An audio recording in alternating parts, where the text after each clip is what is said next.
Dans cette vidéo, je vais vous montrer comment je passe de 76 kg à 73 kg en l'espace de 2 jours avec une stratégie de cut pour être au poids, avec une stratégie de refit, d'alimentation avant et pendant la compétition. Restez bien jusqu'à la fin de la vidéo, vous allez apprendre plein de choses sur l'alimentation en compétition et avant la compétition.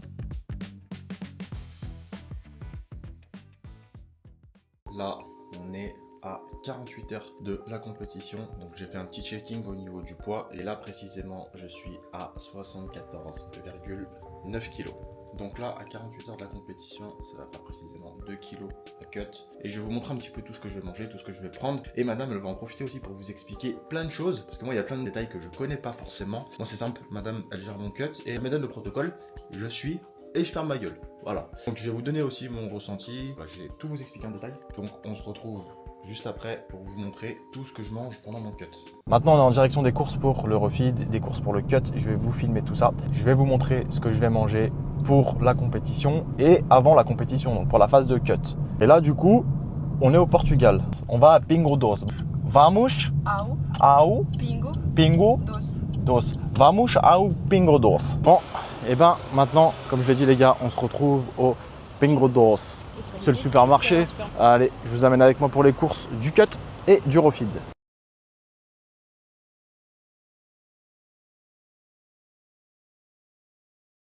Donc moi l'avantage que j'ai les gars, c'est que je me casse pas la tête sur le refeed à savoir ce que je dois manger, est-ce que je vais être au poids. Du coup là-dessus les gars, je me pose aucune question, madame elle me dit fais ça, je fais ça, voilà, c'est simple. Au moins j'ai pas besoin de me prendre la tête pour savoir ce que je peux manger, à quel moment, etc. Que ce soit le choix des aliments, le timing des aliments, etc. Je me prends pas la tête, je suis tout simplement ce que madame me dit. Ça les gars, je peux pas faire un cut sans café, je peux pas. Enfin même je peux pas faire une journée sans café, donc ça déjà c'est obligatoire.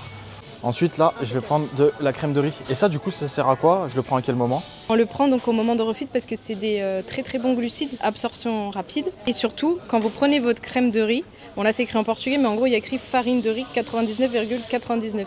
Prenez pas des trucs mélangés avec de la maltodextrine, avec des arômes, etc. Parce que ça risque de vous ballonner. Alors que ça, 99% riz, c'est parfait. Au rayon bébé toujours. Et ça, du coup, c'est après la pesée, on est d'accord? Au moment du refeed, donc on met la crème de riz avec de la whey. Le refeed, c'est une recharge. Donc en fait, vu qu'on vient faire un cut, donc on vient perdre du poids, donc soit se déshydrater, soit jouer avec la densité alimentaire, soit faire tout plein de protocoles, ça dépend. Du coup, le corps, il est un petit peu, il est déchargé, donc on vient le recharger. Voilà, ce que c'est un refeed. Des compotes, donc là, j'ai le choix. Je vais prendre 4 compotes. On va partir là-dessus. Ça a l'air pas mal.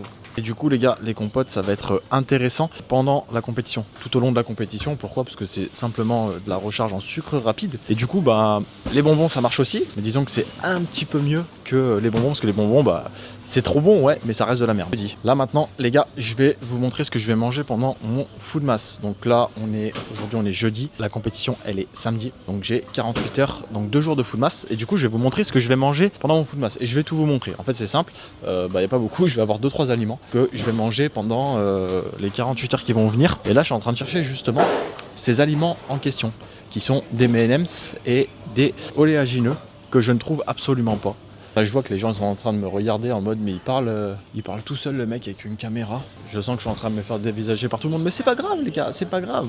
Bon, et pour le food mass, là ce qu'il me fallait c'était des noix de cajou, sauf que j'en trouve pas. Donc je vais devoir aller dans un autre magasin, parce que là j'ai tout ce qu'il faut, mais il y a des aliments que j'ai pas. Donc pour trouver le reste des aliments, on change de magasin, on est obligé de faire 2 magasins et on va au Continent. Bon bah là du coup les gars on a fait quelques courses, malheureusement on n'a pas tout pour le refeed et pour le cut, donc on va aller à Continent maintenant pour la suite des courses. Bon bah là les gars on arrive au Continent, on va acheter ce qui manque pour le full mass. De toute façon ce que je fais c'est qu'après je me pose à l'hôtel et je vous montre tout ce que j'ai pris pour le premier jour de food mass, le deuxième jour de food mass, et je vous montrerai un peu plus tard dans la vidéo toutes les courses pour le refeed, donc pour l'alimentation après la pesée. Voilà, donc je vais prendre des noix de cajou les gars. Donc aujourd'hui mon alimentation que je vais vous montrer ça va être ça, compétition. Qui dit compétition dit boisson énergisante obligatoire. Là je vais me prendre 2 Monster. En plus ça fait hyper longtemps que j'en ai pas bu. Et ça, je sais que mentalement, moi, ça fait la diff. En mode, je bois une Monster, j'ai l'impression, ça y est, je deviens trop fort. Qui t'a donné l'autorisation de prendre ça? De quoi? Tu n'as pas le droit de prendre ça. Des Monsters, ça va, c'est pour la compète. Ça fait 6 mois que je n'en ai pas bu. Hein. La dernière fois que j'en ai bu, je crois Tu devrais vraiment pas prendre ça, je serais vraiment très déçue de toi. D'accord, je peux en prendre juste une pour toute la compète. J'allais en prendre 3. Ça va pas dans ton cône. J'allais prendre 3 Monsters de base. Mais lui, c'est une catastrophe si je m'occupe pas de sa santé. Non, C'est ça va, je mange super Maintenant, bien. oui, justement, parce que je m'occupe de ta santé. Mais lui, si j'étais pas arrivée dans sa vie, je sais pas où il en serait là. Je pense qu'il serait à 2 doigts de mourir. Si vous saviez comment c'était un bazar, lui, avec l'alimentation. C'est quoi le problème? Non. C'est que j'étais persuadé de bien manger.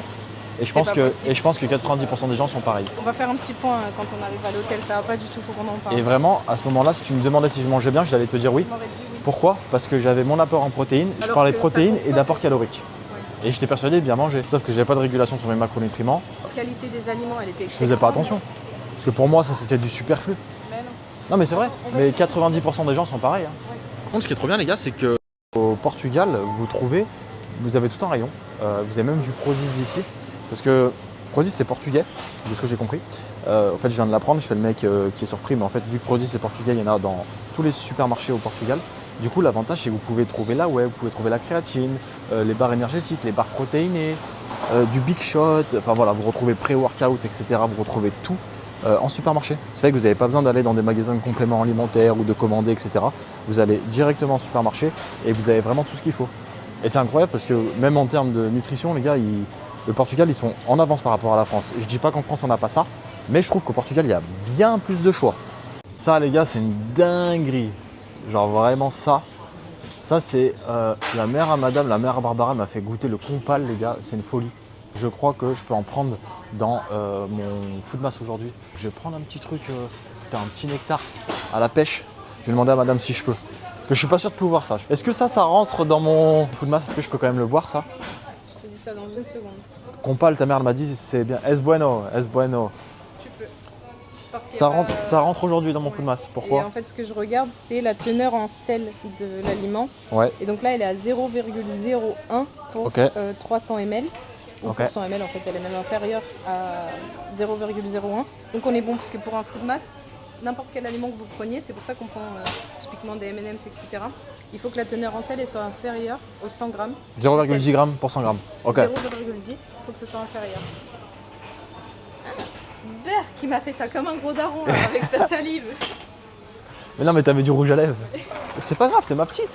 Bon, là les gars, ce qu'il y a de choquant au Portugal, c'est que là on dirait que je suis au bled. J'ai les mêmes commerces qu'au bled. Bon, ça fait hyper longtemps que je suis pas allé au bled. La dernière fois, je crois que c'était en 2018 ou 2019, je sais plus. Mais je vois des trucs les gars, je vous jure, ma première impression c'était waouh, j'ai l'impression d'être au bled. C'est une dinguerie.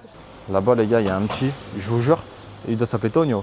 Moi je l'aurais appelé Karim. En vrai de vrai les gars, c'est une folie parce que là j'ai l'impression d'être... Oui, mais c'est pas représentatif parce que là, t'es vraiment dans un petit village. On est du côté de Sintra, on est à peut-être 15 minutes de Lisbonne. Non, 20 mais là, on n'est minutes. pas à Sintra. Hein. On n'est pas à dans Sintra. un village à côté de Sintra. Eh Ça ben- s'appelle Mai, je crois. En fait, c'est un village perdu, mais moi, ça me fait penser au village perdu de mes parents.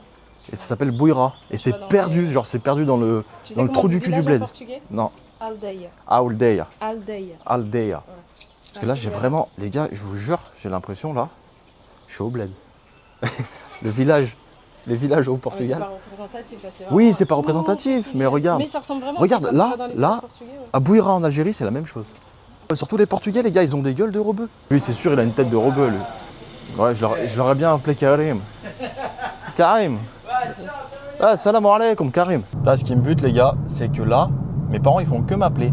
Ils font que m'appeler en mode ouais, ton vol il s'est bien passé, t'es bien arrivé, machin. Je suis à 2 heures de la France, hein. Je suis à côté de la France, hein. Littéralement, vraiment Portugal-France, c'est à côté. Par contre, quand je suis à l'étranger, je suis à l'autre bout du monde, bah, ils me disent pas ouais, ça va, ton vol il s'est bien passé, t'as changé de pays, pourtant je suis à 14 000 km. Là, je suis à, allez, peut-être 1500 km, 2000 km, je sais pas combien exactement. Mon père il m'appelle toutes les 2 minutes, ça va, le vol il s'est bien passé, t'es bien atterri. Alors que je suis en Europe, je suis à 2 heures de la France. Par contre, quand je suis au Vietnam, je suis en Thaïlande, je suis en Malaisie, je suis en Indonésie, ils me disent pas, oh, ton vol il s'est bien passé. Ils en ont rien à foutre les mecs, rien à foutre. En fait, c'est parce que t'es trop loin, ils savent pas où c'est. Et puis il y a tellement de décalage, faut qu'ils t'appellent 48 heures après pour savoir si t'es bien arrivé. Là, hier, ils étaient avec toi. Peut-être que hier ils se sont rappelés qu'ils avaient un fils.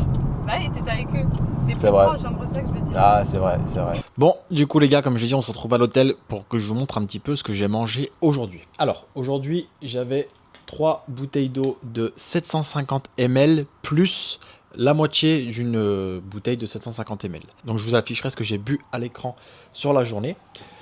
Un compal qu'on a pris tout à l'heure, d'ailleurs. Porque es bueno, es bueno. Non, en vrai, c'est un petit nectar de pêche. Voilà, et ça représente précisément 144 calories. Ça me fait trop rire. Le mot nectar? Oui. Mais ça s'appelle comme ça en plus, c'est nectar de pêche. C'est drôle. Ça y est, j'ai 30 ans, putain. Ah, mais je peux plus parler. Je peux pas dire Un petit nectar de pêche. un petit nectar de pêche parce que je peux pas dire un jus. C'est un jus de pêche. Non, on va essayer de prendre des cours d'élocution, apprendre à s'exprimer, machin. Ensuite, les gars, j'avais des M&M's, 250 grammes de M&M's. Alors là, vous allez dire, ouais, mais c'est pas des M&M's, frérot, c'est la marque Continente. En fait, pourquoi j'ai pris la marque Continente? Parce qu'en termes de composition, madame m'a dit qu'ils étaient bien meilleurs. Donc en fait, c'est pas parce que vous payez de la marque que c'est forcément mieux en termes de qualité. En termes de composition, ils étaient meilleurs. Donc là, j'ai mangé aujourd'hui 250 grammes. J'ai mangé précisément 100 grammes d'amandes. Là, il me reste encore à peu près 150 grammes de noix de cajou. Et ça représente absolument tout ce que j'ai mangé aujourd'hui. Et je dois être à un peu plus de 3000 calories. Je crois que je suis à 3200 quelque chose. Je vous afficherai à l'écran à combien de calories je suis aujourd'hui. Plus de l'eau. Et ça représente mon alimentation totale sur la journée. Et demain, je vais varier un petit peu, prendre peut-être un peu plus de noix de cajou. Dans l'idée, les gars, pendant 2 jours, je mange que des aliments comme ça, avec de l'eau. Et potentiellement, si demain, je peux reprendre un petit jus, peut-être, on verra en fonction du poids. Donc voilà les gars ce que représente l'alimentation sur un food mass, et vous voyez qu'il n'y a pas de protéines et ça c'est hyper important, ne pas avoir une matrice sur les protéines. Je préfère avoir moins de protéines mais avoir plus d'énergie plutôt que avoir mes protéines et être à 2000 calories. Parce que moi 2000 calories bah j'ai plus de jus. Et surtout les gars, les protéines elles vont être importantes sur le refeed, donc juste après la pesée. Et c'est là où je vais mélanger la whey, la crème de riz, etc. Les protéines vont être importantes à ce moment-là. Là actuellement, ce qui m'intéresse c'est pas les protéines. Non, parce qu'on peut se dire, ouais, mais t'as pas mangé de protéines pendant 2 jours, c'est grave, etc. Parce que les gens, ils ont peur d'avoir faim. En réalité, les gars, si je suis honnête, la difficulté, food mass, comme je l'ai dit, hein, difficulté 1 sur 10. Manger des noix de cajou, j'ai même pas faim. En soi. On peut se dire, ouais, mais en fait, on mange que ça. Oui, mais en fait, votre corps, il a l'énergie nécessaire, donc il n'a pas faim. Par contre, les gars, pas de dinguerie quand vous faites des food mass. Le food mass, faut bien comprendre que c'est des calculs précis. En fonction de votre tolérance alimentaire, faut pas vous dire, ouais, je vais manger 500 grammes de M&M's et c'est bon. Non, en réalité, les gars, le calcul doit être précis. L'hydratation, le calcul, il doit être précis. Et surtout, en fait, tout ce que vous allez consommer, c'est des aliments précis. D'ailleurs, Gilles, si tu vois cette vidéo, il avait remplacé les M&M's par des Maltesers. Sauf qu'en termes de composition nutritionnelle, c'est absolument pas la même chose. Déjà, il y a du sel. Ouais, en fait, et en... surtout ça, c'est que dans les Maltesers, on est à 0,30 grammes de sel aux 100 grammes. Donc ça marchera pas du tout. Ouais. Vous tuez votre cut en fait, donc c'est pas possible. Et quand vous faites un cut, le cut doit être précis. Vous voyez là, avec tout ça, ce que j'ai mangé, on dirait pas. Hein, mais au final, j'ai quoi? J'ai 3 aliments plus un jus. J'ai plus de 3000 calories. C'est pour ça qu'il faut faire des choix hyper stratégiques. Mettre un peu les protéines de côté et privilégier l'apport calorique parce que c'est ce qui vous donne l'énergie. Donc voilà les gars, vous savez à quoi ressemblent les courses et vous savez à quoi ressemble l'alimentation pour un food mass. Évidemment, si vous faites ça pendant 10 jours, je pense que ça tape un petit peu au crâne.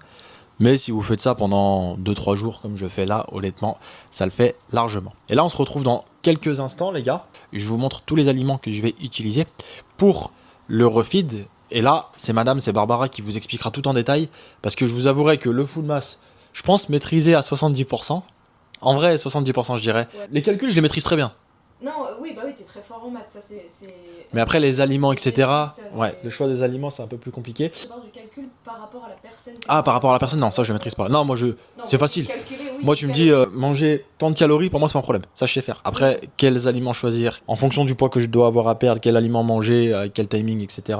Ça en vrai je maîtrise moins. Donc voilà, on se retrouve demain, enfin pour vous dans quelques minutes, pour le refeed. Et là je vais vous montrer vraiment tous les aliments que je vais utiliser pendant le refeed. Et là c'est Barbara qui vous expliquera un peu plus en détail. Voilà, on va essayer en tout cas de vous apporter un maximum d'infos pour que vous puissiez comprendre.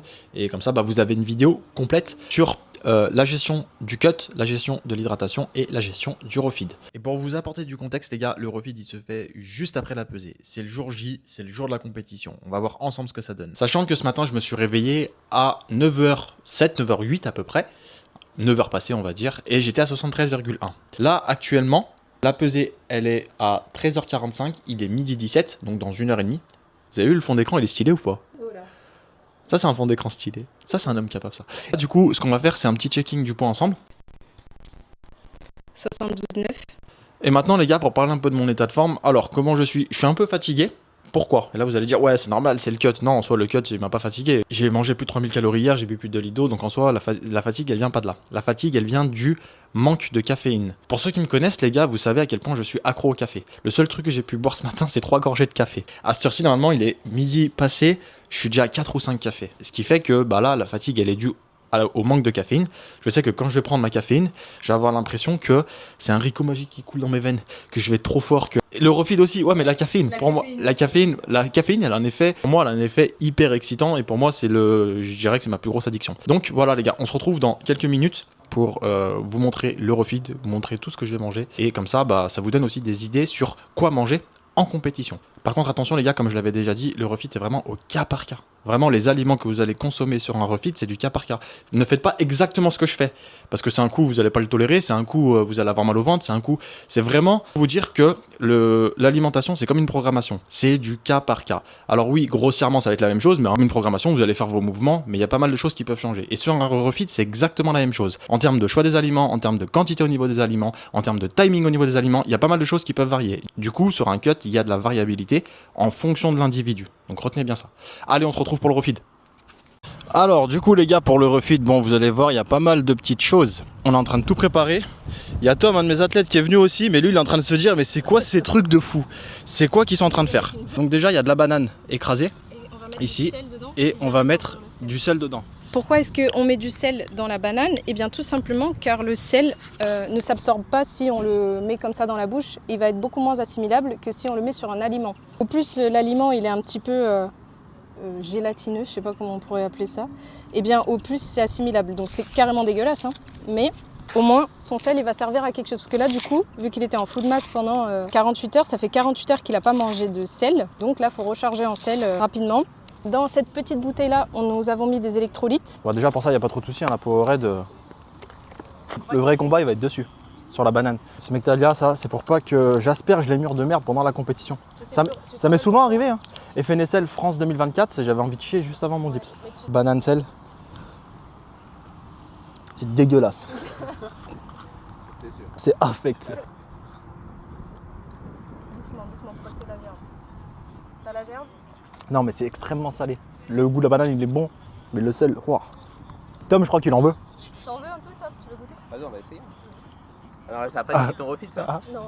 Non en vrai si tu prends une petite cuillère ça va. Lui il va dire ça va. Alors c'est trop salé. C'est- Waouh. J'ai l'impression que j'ai plongé dans la mer. ouais c'est ça, tu manges. Ouais c'est ça. Tu sais que j'ai vraiment l'impression d'avoir bu de l'eau de mer là. Après moi, on me dit mange ça, je mange ça. Le pauvre, regardez sa tête. Ah, je crois que je préfère manger de la merde. Vraiment. Ah, maintenant, les gars, du coup, c'est la recharge en glucides et en protéines. Donc, on va faire un petit mélange crème de riz qu'on vient de mettre dedans avec de la whey. Par contre, ça fait du bien de pouvoir en manger un peu. Le pire, les gars, c'est que là, Barbara elle est en train de faire ça. Il y a Tom à côté, il se dit mais c'est quoi ces mélanges? Je suis venu ici, moi. C'est tellement stratégique. Ouais, par contre, en vrai, c'est strat de ouf. Hein. Ah, ce sera de ouf. Genre moi je me dis mais pourquoi pour un refeed il faut de la prod, tu vois, c'est... Donc Tom il a demandé pourquoi est-ce qu'on met de la prod sur un refeed. Alors sur un refeed où on a fait un cut, on est obligé de mettre de la prod tout simplement parce que du coup, comme on a vu au préalable sur le food mass où on se disait on s'en fout des prods, etc. En réalité on s'en fout des prods pendant 2 jours, mais lors de la compétition il en faut. Donc du coup on vient réapporter les protéines qu'on n'a pas eu pendant ces 2 jours au moment du refeed. Et du coup, pourquoi est-ce qu'on prend de la whey et pas du thon ou du poulet ou quoi? Parce qu'en fait, ce qu'on veut, c'est d'avoir la digestion la plus tranquille et la plus douce possible et des aliments le plus assimilables rapidement possible. Donc c'est-à-dire qu'on a peu de temps pour refeed, on a quoi? On a 2 heures pour refeed. Si je me mets à lui faire manger du poulet ou du thon, déjà ça va être lourd sur le ventre, donc du coup il risque d'avoir mal au ventre, d'avoir des soucis de digestion, etc. Alors que la whey, c'est facile à digérer et c'est assimilé quasi instantanément. Donc du coup, voilà. Bon, du coup, en vrai, crème de riz, ouais. Confiture? J'ai pas trop dilué, pardon. Non, mais en vrai, ça va, c'est super bon. Par rapport à ce que j'ai mangé tout à l'heure, vraiment, je te jure, Et il risque d'avoir des petits grumeaux parce que dans le gobelet, c'est galère. Parce que, en fait, pareil, ça, faut un truc qui pensait ramener toujours des petites assiettes ou des petits gobelets ou des cuillères. Parce que sur place, souvent, il n'y a pas grand-chose. Par contre, en termes de sensation, le regain d'énergie que j'ai... Non, en vrai, parce que là, quand je suis arrivé, je commençais à avoir beaucoup de fatigue. Et je me suis dit, c'est le café. Là, j'ai l'impression d'avoir fait x3 sur mon gain d'énergie. Et pourtant, j'ai pas fini le refeed. La pesée effectuée les gars, maintenant on est au poids, maintenant la compétition peut démarrer. J'ai déjà posté le récap sur Instagram les gars, pour ceux qui veulent me suivre, ceux qui veulent aller donner de la force sur Insta, je vous mets mon Instagram juste à l'écran. J'ai fait cette compétition avec 5 de mes athlètes et je vous prépare la vidéo qui va arriver dans les prochaines semaines. Voilà les gars, c'était Trainer Lift en espérant que la vidéo vous ait plu. Si c'est le cas, pensez à mettre un like, pensez à mettre un commentaire et on se retrouve la semaine prochaine pour la prochaine vidéo.